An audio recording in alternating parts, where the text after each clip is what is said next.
Valtteri, it's James. There's something loose between my legs. What the f*** is this guy doing? I don't know. Tripping major nutsack. Come on! No more radio for the rest of the race. Hello everyone and welcome along to a very special edition of the Reserve Drivers Podcast. It's our 5th ever podcast. Woo! Can you believe it, Lukey? It is our 5th ever podcast. I'm Tim McDonald, he's Luke Rocker, and this is the podcast that Sebastian Vettel described during the week. They race harder on Friday than they do on Sunday. It's our 5th podcast, Lukey boy. Our 500th Renault MG UK as well, by the way. There'll be a grid penalty for that. But it was a special weekend on the weekend. I don't know if you know this, kept under the radar, but it was F1's 1000th race on the weekend. That's right. And it was also the 1000th birthday of Bernie Eccleston as well. Happy birthday, Bernie. Happy birthday, Bernie. To Bernie. We're dressed as Bernie Eccleston, although, by the way, you just look like you've come home from a night out with Kimi Räikkönen. You look a lot worse for wear. This is a 14-day bender. That's what that looks like. This is actually my Halloween costume from last year. All right, that's enough of Bernie. Yeah. I've actually got to return this as a 24-hour hire, so... You're in a Williams kind of budget there, aren't you? Well, I wanted the Ross Brawn costume, but they didn't have it, so I had to go Bernie. We're live in China as we recap and wrap up all the action from Shanghai, and I'm going to kick us off, Luke, because I've got some fascinating... Let Luke by. I don't believe... What are you... I'm just starting to pull away. Luke is funnier than you. I can't... But just 2 more. Just give me 2 more minutes. Just 2 more minutes. We do our job. Stay focused. We do our job. I don't believe this. Fine. I mean, I don't make this. What do you... I kind of make this... Oh, this feels all right. I thought our producers said that in 50-50 scenarios, I was going to be the number one podcaster. This feels... Look at this clean air I'm getting over here. I can go faster. I can go much faster. I can be much funnier than you. I've got no doubt about that. Well, you've got 2 bits to prove it, okay? All right, well, you go on then. Fine. I will. Timmy, we talked about Race 1000, F1000, but there was another name that we could call it. Formula One's 1000th race. Or, as we should probably put it, as we will get picked up by pedants or interminable bores, the 1000th race whose results has gone towards deciding who wins the Formula One World Drivers' Championship. Wouldn't make as good a poster, though, would it? Call me a ball, but I hit the books. And I think it makes a fantastic poster. Okay, the 1000th race whose result has gone towards deciding who wins the Formula One World Driver Championship. Okay, I can't believe I let you buy for that. I let you pass for that, and that's what you're going with. You're going with posters and prop gags. And just to let you know, I printed 40,000 copies of these. Okay, there's no way you're passing me by with that. There's no way. Let him buy. Come on, mate. Buy. Give me the number one seat back. Give me the number one seat back. No, I'm funny. Tim is funnier than you. Sorry, mate. That's the word from the pit wall. I'm funny. We do our job. Stay focused. Stay focused. We do our job. It's podcast strategy, mate. Podcast strategy. Focused. I'm fast. I'm telling you. See, this is better. The Chinese Grand Prix, it went off with the fans. I mean, it was action-packed everywhere you look. And if you want to relive all the highlights from the Grand Prix, you can get it with the official Chinese Grand Prix highlights DVD. Runs for 6 seconds. I believe we've got to look at it now. Have a look. And it's lights out, and away we go. Alain Prost waves the checkered flag. And that is the full director's length version as well, by the way. That is well worth the buy. Check that out. That's money. That's a bargain. Lewis's Instagram stories are longer than those highlights from that race. But if you thought, I mean, obviously the race wasn't as action-packed as we would have liked. However, there was a part of the race that was, and it was unusually the formation lap. We know that Valtteri Bottas, he's gone around. That's Max Verstappen. It's 1,000 horsepower. And there is Robert Kubica in the Williams, who might just have done, Martin, something very, very similar. What a formation lap that was. That was action-packed. That had me sweating. That had me sweating from the word go in the formation lap. And look, obviously, a lot of talk this weekend. I don't know if you knew this, but it was the 1000th F1 race on the weekend. But what wasn't mentioned was that it was the 1000th formation lap as well. Really? Which is a milestone equally as exciting, equally worth celebrating. So I thought we'd take a little slow, meandering, tie-weaving, warming up walk down memory lane as we look back at formation laps of years gone by. Here's one of my favourites. Obviously, the main aim of a formation lap is to get your car safely to the grid. Try telling that, though, to Michael Schumacher and Christian Albers here in 2005. Eine Runde im Rennen länger draußen bleiben. Wir haben ja gesehen, wie viel das ausmacht. Also rollt man schlicht und einfach. Unfall! Michael Schumacher ist kollidiert. Da war was mit Albers. On the formation lap. Da war was mit Albers. Da war was. Can you believe that? A crash on the formation lap. An absolute tragedy too, because Albers was a shoo-in for the top 18. He was looking fantastic. Obviously, the aim of a formation lap is to get your cars safely to the grid. They couldn't do that. Here's another one, though, where they didn't even get the cars to the grid. This is also from 2005. We're in America now. McLaren, Williams and Renault, I can see where I am at the moment, and they are all clearing 2 Formula One car spaces for each of their cars to come in and retire. There's the pole sitter, Jarno Trulli, pouring into the pits, and just listen to the crowd. Listen to the crowd. I mean, what a reaction. I mean, that has got to go down in history as one of my favourite formation laps. Oh, the fans were marching in the stands, jumping around. So much was that formation lap the main event that the race only had 6 cars. The formation lap was more of a race than the race itself. That is how formation laps should be done. I mean, in that race, they only had 2 Ferraris, 2 Jordans and 2 Minardis, which at the time was my fantasy F1 lineup as well, by the way. So I scored a truckload of points. You did beautifully that race. Although I did have Narain Kartikeyan as my captain, so I didn't quite get the full double points bonus. Should have gone with Tiago Monteiro. Rookie mistake. That's exhilarating. We're going to get more formation laps going. Well, I've got one more for you. This isn't from the world of Formula One, although it does involve a familiar face. Adrian Newey from Red Bull Racing. Here he is warming up the tyres on his Lamborghini. Things have gone badly wrong. This is the replay. Adrian Newey weaving around, coming out of Beckett's onto the Hanger straight, just loses it. Just absolutely loses it. I mean, they don't really mention that in How to Build a Car, do they? That's the sequel, How to Destroy a Car. Just give him one lap on cold tyres. That footage has remained under the radar for a little while. It has, although interestingly, the bonnet, I don't know if we can go back to the bonnet. I mean, that is a new aerodynamic design there. I mean, the downforce generated by that crinkled bonnet. I mean, Newey, he's a pioneer. Yeah. No other car had the crinkled bonnet. His did. He didn't finish the race, but what a formation lap. I mean, so many. I mean, comment below, what's your favourite formation lap? 1,000 years of formation laps.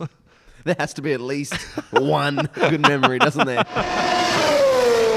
Just going back to the race in China and those who have watched the full-length DVD of the highlights, not just the 6 seconds, a lot of people complaining about the camera work during the Grand Prix. Yeah, Twitter went a buzz with the apparent dodgy camera work. I didn't see what the big problem is. I mean, we've got some footage from the race here. Bottas ahead of Hamilton, who got away well. Hamilton scoots past Bottas on the inside. Vettel challenging on the outside. I mean, I don't see what the big problem is. I mean, that clear. last one might have been a little blurry. A bit of 720p maybe. But there's nothing wrong with that. That was fantastic footage. In fact, so much so that we've actually got one of the cameramen from the Shanghai circuit filming us now. And well, let's go back to Ferrari. Let's go back to Leclerc because they were the big talking point. Of course, the team orders. We had it here on the podcast. And we broke the news on reservedrivers.com, the exclusive that Ferrari actually made that decision using a traditional Chinese means of predicting the future. Fortune cookies.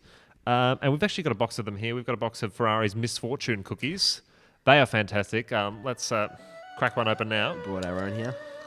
There we go.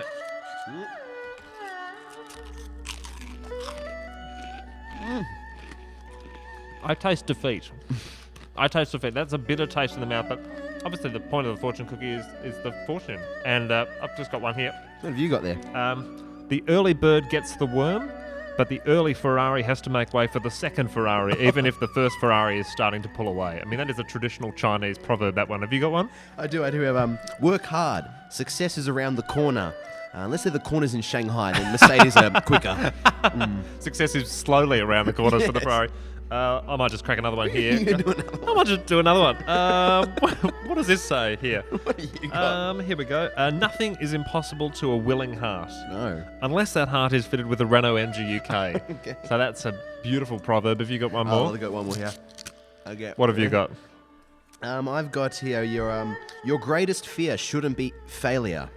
It should be Dr. Helmut Marko, and I think that's directed to you, Pierre. I think that's words we can all live by. Do you know what? I'm actually hungry for one more. One more? Yeah, let's go one more. Indulge us. Crack it open. There we go. Oh, what have we got here? Ooh. Oh, we got one. Here we go. What have we got here? Here we go. The journey of 1,000 miles begins with the tyres you set your fastest lap on in Q2. I mean, that is I believe that's quite ancient, that one. I think these fortune or misfortune cookies are going to serve us well throughout the rest of the show, I think. I think we're cursed for this episode. Tim, China, we did welcome back a very familiar face to the F1 grid. Certainly did. Tiago Monteiro, my fantasy captain, he was there. He's still not getting you any points. No, it was Ted Kravitz. The wonderful Ted Kravitz. He's been missing for a long time, presumed dead. But he is still here. His notebook is as well. And he was down in pit lane. I mean, it was a return to the glory days of 2018. I think some people are calling it the best ever Formula One comeback. But Ted, obviously, it's been ages on the sideline. We haven't heard from him. We haven't seen him.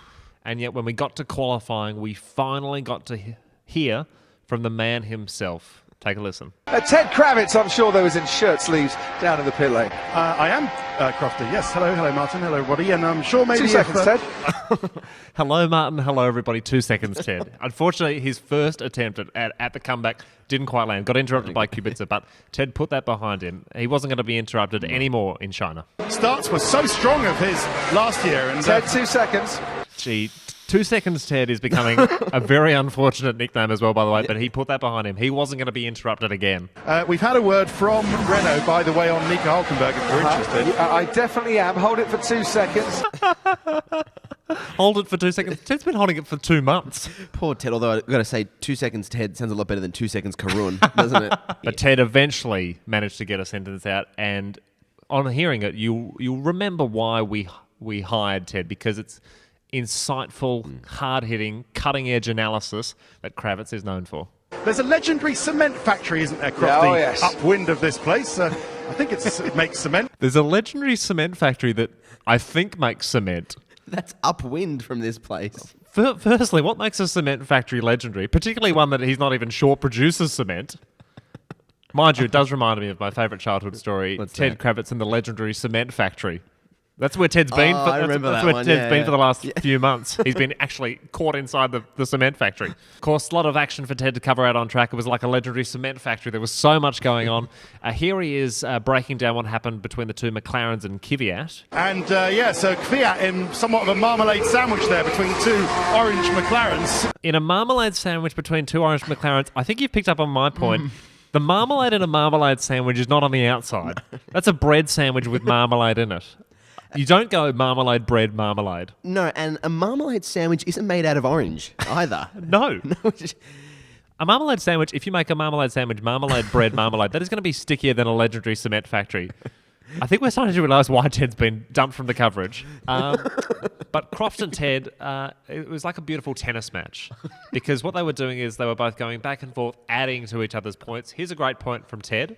The only people who are truly safe are people like Hülkenberg, Grosjean, with a 33.6 and a 33.9. I think anything beyond Grosjean down will have to go again. Fantastic point by Ted, and Crofty, he took it and he ran with it and he made it his own.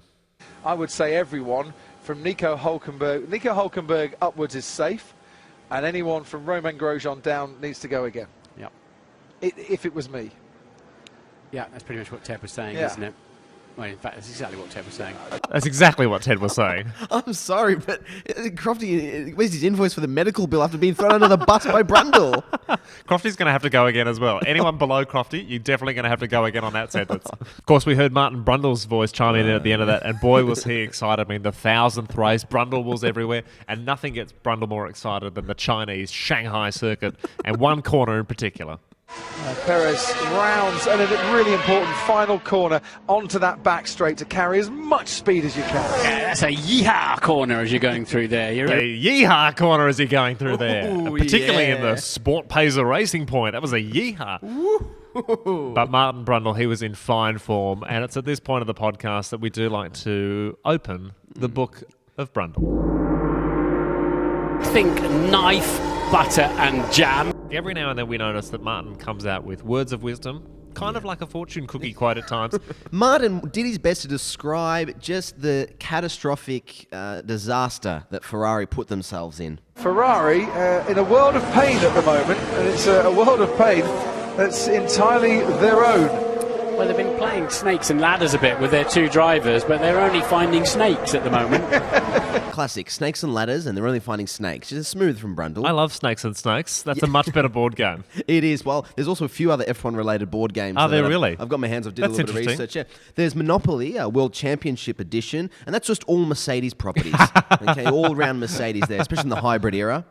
We've got Risk, which is features Daniel Ricciardo's decision-making to go to Renault. That's a tough one. That That's is a very tough one. I'm not sure if that's the smartest one either. Yeah, I couldn't find it on the shelves the other day. I mean, it used to be right up the top, but now it's somewhere in the middle. And then we have my favourite, Yeah. featuring some of the characters of the Williams management team. That's No Cluedo, that one. Who killed Williams? And it's all of them. Collectively. That's a tough one. It is. Claire Williams in the garage with the candlestick. Brundle wasn't done there, though, with his analogies. He loves a good analogy. He loves, just comparing and putting the listeners, creating the, He's able great to paint a description. picture. Yeah, that's what I'm looking for. Where, Thank you. where Kravitz is, and where you can't as well, where Kravitz is stuck on marmalade sandwiches and cement factories, Brundle's able to capture what's going out there on the track. First lap of the race, it was 2x2 going down the couple of first turns there. Brundle describes it as... Well, it's a real Noah's Ark grid, wasn't it? 2x2 with the teams all the way through the top 10. He's right, though. It was a bit of a Noah's Ark grid. And all there were snakes, too. All he could find was snakes on that.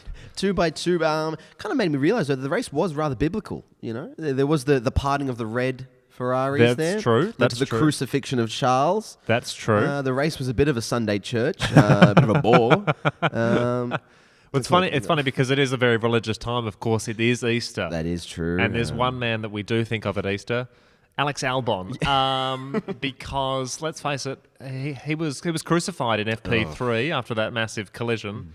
But then he rose a day later to win a single point in the World Championship. And didn't he take the world by storm? Of course, it was quite a massive crash in FP3, and who better to break it down for us than Formula One's Will Buxton? He was just giving it some beans, lost the rear a little bit over the curbs and on the AstroTurf, caught it, I've got it, I don't got it. And on that last little squirrel, it just went away from him. Beans and squirrels, are we all on par? I mean, in Noah's Ark there was one less squirrel because Albon had he'd beansed over it. Mind you, Albon, he put it behind him. As I said, he rose again like Christ the Redeemer, and here he is describing the feeling of scoring that 10th point and holding off the Hasses. Yeah, I was a bit squeaky bum time with Grosjean coming at the end. Squeaky bum time, which you will get if you've beansed a corner. Okay, if you've had plenty of beans, you will get squeaky bum time. Okay, does it sound a little bit like this? It sounds exactly like that. And that's in the Bible too. Squeaky bum time is in the Bible. Can we just go back to that piece of footage? Because I don't know if you can see it, but George Russell is actually in the background. Okay. And this is how bad his weekend's going. Here's George Russell There being he is, interviewed yep. by no one. Oh, no. Look at this. It looks like he's about to take a question, but there is no microphone in front of him. Who is he looking for? Who is he waiting? There's no other drivers around him. He's got his media advisor there. No one wants to talk to George Russell. Come on, Tim. We made a deal that we'd only punch up. We'd only punch up. Oh, no. You're right. He has had a really rough weekend. Sunday in pre-race, he was interviewed with the three amigos there, Alex Albon and Lando Norris. And I just want you to work the exact moment when he realised that perhaps he's not quite living the dream of his other two compatriots. You're just all having a little chat. You're reminiscing about the good old F2 days. Yeah, well, yeah, for me, yeah. I think these guys are living a dream. A bit, well, no joking aside, obviously we're all living a dream, but they're a bit further up the grid than me, that's true. Yeah, I'm in the pit lane. Right? You're not behind him, you're in the pit lane. Well, yeah, but that's still in front. Oh yeah, that's true. But then I'm in front of Bottas as well then. Yeah, exactly, yeah. So, Okay, Alex. Yeah, That is beautiful. I mean, he's living the dream. I mean, hark back to the glory days of F2. The best thing about that is that Alex Albon tries to make George feel better. He's like, no, well, I'm actually starting behind you. I'm in the pit lane. Rosanna Tennant, no, you're up top. Oh, poor Russell. No squeaky bum time for him. No. Not a great weekend for Russell, but a great weekend for fellow Brit Lewis Hamilton. He took the lead of the championship. He won his 75th race, and he won the 1,000th F1 race. Led the 1,000th formation lap as well, by the way. Fantastic race for him, and the cherry on top was getting to catch up with his best friend, Rosanna Tennant.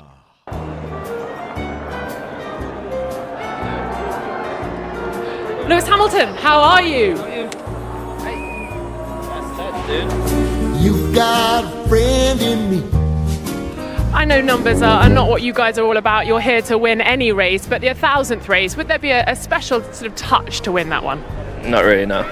Fantastic. Have a great race. Cool. You got a friend in me.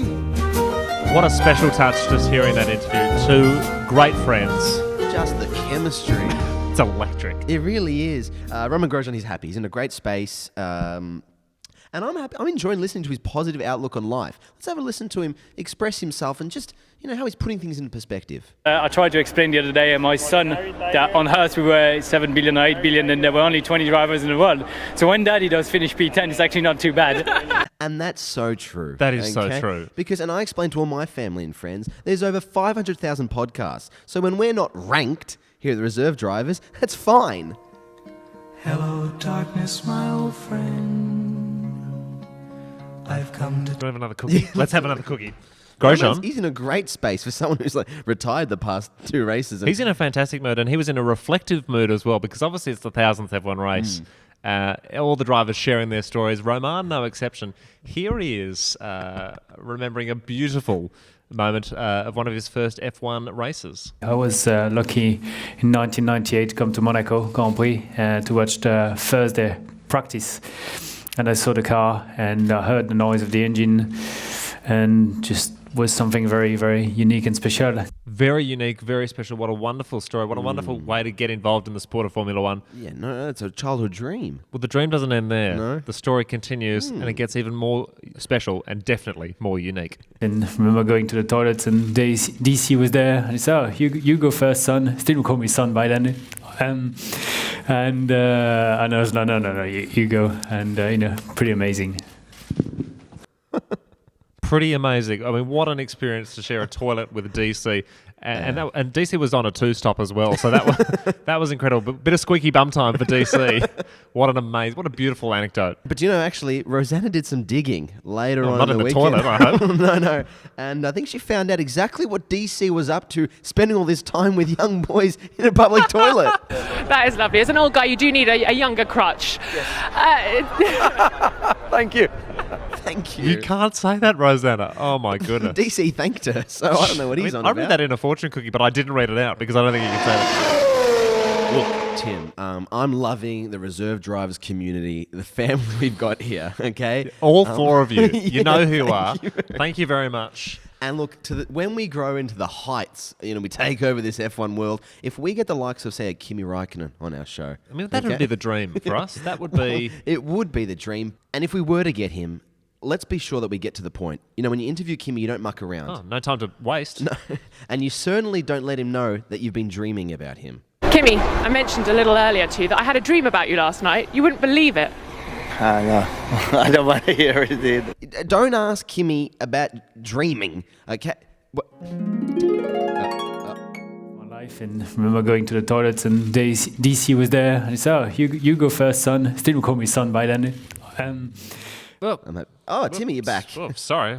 I had this weird dream that you and I were neighbours and... Let's crack another fortune cookie. Let's do it. Oh, I've got another one. What do you have? The best time to plant a tree was 20 years ago. That way, you get the undercut on the rest of the forest. That is an ancient Chinese proverb, and that makes a lot of sense. I don't know if I can compete with that one.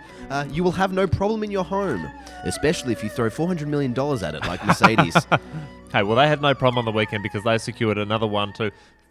Fascinating that the 1,000th F1 race finished like the other 999. That was a beautiful touch. Great win for Mercedes. Great win strategy-wise, of course, because they tried something that we don't see often, a double stack. A double stack, right. Which is what Rosanna and Kimi were doing in that dream as well, by the way. Mercedes, they executed it perfectly. And what they do after every Grand Prix is that they provide an update, a debrief, pure pit wall, where they answer your questions about how the race unfolded from a strategy perspective. They did it again this week with trackside engineering director Andrew Shovlin. Hang on, not Shovels. Not Shovels. I definitely don't call him Shovels. Okay. But when you think of a technical debriefing with the trackside director of engineering, Andrew Shovlin, what's the one word that comes into mind? I'll stop you there. Romance. Enjoy. Hi, I'm Andrew Shoblin. I'm Trackside Engineering Director with the team. If we were determined to do them in the order they were racing, Lewis first, then Valtteri, it would also mean that Lewis would come 2 laps earlier with the car rolling into the box. And you can see it's quite difficult for the rear jackman. The choreography is quite tricky, so it isn't something that you do every day, but it is fair to say that it wasn't his smoothest weekend. So that was the main reason that we decided to do Valtteri first, Lewis second, with the car rolling into the box. A little bit of squeaky bum time going on down at Mercedes. That is hotter than a Rosanna Tennant Kimi dream, by the way. Whoa, that is classic Shovels. Tim, I don't know if you saw, but before the race, there was like a mega photo that went on. There was, absolutely. With all the big names, all the big wigs, including Jos Verstappen. Including our big wigs from the Bernie from the Bernie Ecclestone dress up, which do have to go back to the costume hire place. We'd better return those. 3 missed calls from them already. In the photo, there was all kinds of things going on in the photos that were headlines in of themselves. Okay, So what was going on in the photo? Well, for example, Toto Wolff and Mattia Binotto. They took a selfie as well that did the rounds on socials. It's actually the closest a Ferrari got to the Mercedes throughout the week. Toto was running laps around Mattia by the end of it. Well, you and I thought, inspired by Mattia Binotto and Toto Wolff selfie, that we would recreate the selfie here. We've actually got our Chinese cameraman to do the work. Let's just... that's looking pretty good. Yep. That's beautiful. That's in focus. That's a lovely shot. There we go. Speaking of going viral on the socials... you've come to the right place. Red Bull. They do a lot of social work. And as part of... that sounds like they're a charitable organisation. When you've got Pierre Gasly. You do qualify for tax concessions. And actually, there's a toll-free number that you can donate to Get Well Gasly, which is a beautiful foundation that Red Bull have started. It is, yeah. But in honour of the 1000th F1 race, what Red Bull did is they decided to quiz their staff on some of the some trivia from the 1000 F1 races. Sure, the staff really appreciate that. well, they do have a bright bunch down at Red Bull. Have a look. What's the longest track? From the current F1 race calendar. Longest, right. That's a good one. Baku. No, definitely not. Austria. Australia. I'm going to go through all of them now. These people won a championship not too long ago, by the way. How's the guy going? The Australia. I mean, forget the longest race, the longest social media video. But fortunately, they did manage to find some people who did know the answer. Spa. That's got to be Spa. Spa. Oh. Spa. Oh, Spa. You know that great Australian circuit, Spa? Yeah, Spa, confusing with Albert Park. So you thought that question was easy. There were some questions that were a little harder for the team to answer. This is harder than I thought. I don't even have a clue. Horner doesn't even want to answer that one. He threw that card away. Fortunately, though, there were questions after that were a lot easier to answer, and people got on board. I think it's arrows. Crocodile. Anaconda. Wombat. Like the lizard in the James Bond film. It's like a giant lizard. Komodo dragon, but I think he referred to it as Godzilla. Apparently they treated him very well and returned him in good health. They returned him in good health. I don't think it's too long before we see a Komodo dragon in the number 2 Red Bull seat, by the way. Tough weekend for Red Bull. Not just those quiz questions. There were more questions coming out of the race, particularly on Saturday, because there was a bit of carnage, bit of biffo between Verstappen and Sebastian Vettel. Take a look. Mate, you need to go now. Nah, mate. I'm finished, right? We are finished. There's such honesty. Big controversy in qualifying. Yeah, heated. Max addressed it after the session. Well, it's like an unwritten rule that you just agree on. If you get to the last sector, you just stay behind each other, and I was playing nice. Max is absolutely right. It is an unwritten rule, and I confirm that by checking the Formula One unwritten rule book. Oh, is that where it went? That's where it went, and it's all in there. It's a page turner, that one. Well, it's empty. Okay. Because it is all unwritten, but it's all in there. It is all it's pretty crystal clear, to be honest. I think Sebastian needs to brush up on the unwritten rule book. And it makes sense that the only rule book Max Verstappen follows is the unwritten one. Is one that's not written.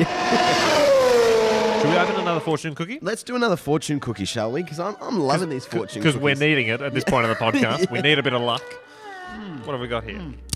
There we go. Oh. What have you got? An interesting one. Yeah, shoot. You'll never plough a field by turning it over in your mind. You'll plough an entire field if you're Danny Kvyat. I think, though. That is true. Never a truer word spoken. I've got one here if we got time. I'm really liking yours, by the way, Tim. It's almost like they're tailored for F1 or something. It is easier for a rich man to enter the kingdom of heaven than it is for any man to purchase a can of Rich Energy. It is the 1000th F1 race, and it is also the 1000th F1 race without a drop of Rich Energy being tasted. I'm so glad you brought this up, because this is a genuine plea to the 4 people listening or watching here. If you or anyone you know has access to Rich Energy, get in contact. Email, message us on Instagram or whatever you have to do. We would love to taste a drop of Rich Energy by the end of Abu Dhabi. Yeah. By the end of Abu Dhabi, I want to have drunk Rich Energy. It's not available in Australia. I'm not quite sure where it is available, but I don't think it's available anywhere, to be honest. But if you can get your hands on Rich Energy, firstly, bad luck. But send it our way. We'll pay. Speaking of Rich Energy, speaking of delicious drinks, Kimi Räikkönen, he's a fan of a delicious drink or two. Here at Ferrari, things were a little different. Is it on or not? The drink? No, The menu? no, you will not have the... No, it says switch on or not. You mean the slow button? No, is my drinking, is it emptying the bottle or not? No, Kimi, no. You will not have the drink. However, things are a little looser at Alfa Romeo. He will have the drink.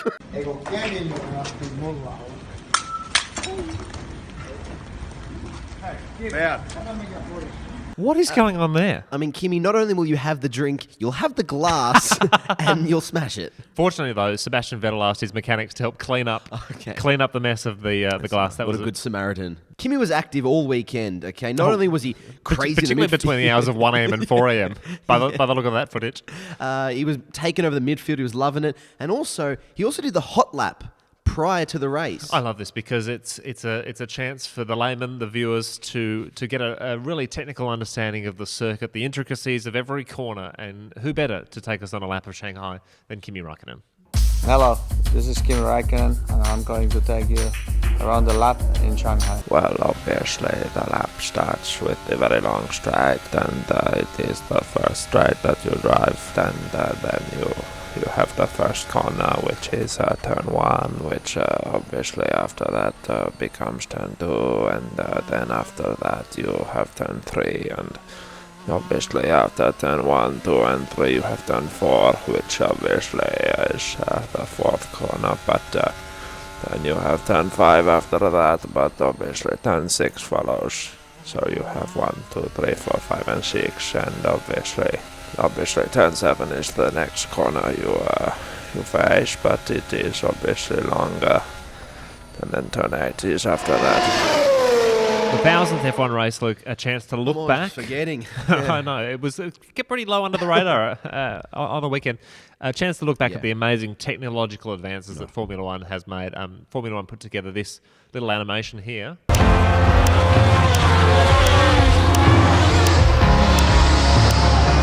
Fantastic insight into how the sport has changed in the 1,000 races or so. They also posted another animation specifically focusing on McLaren and how their cars have developed over the last few years.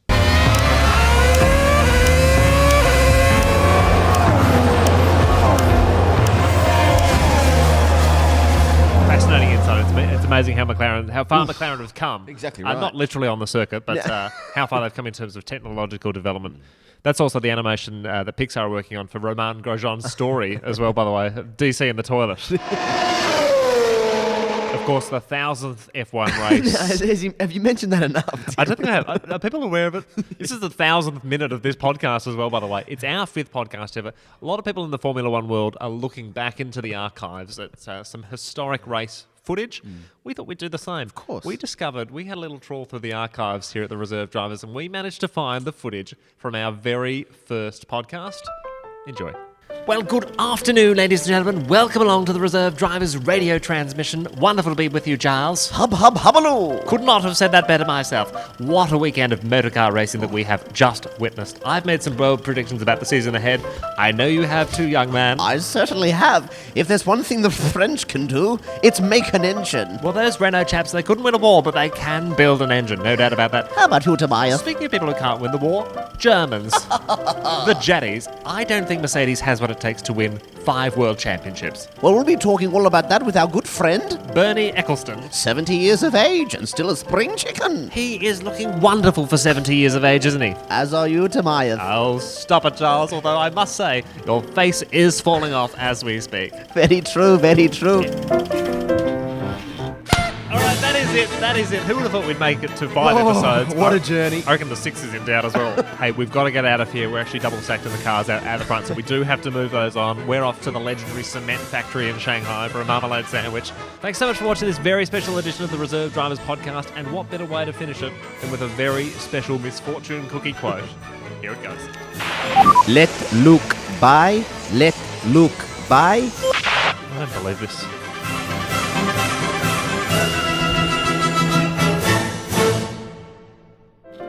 Well, thank you everyone for listening to this radio transmission. We will see you in 6 months as footage arrives by boat from the Orient. Bye-bye.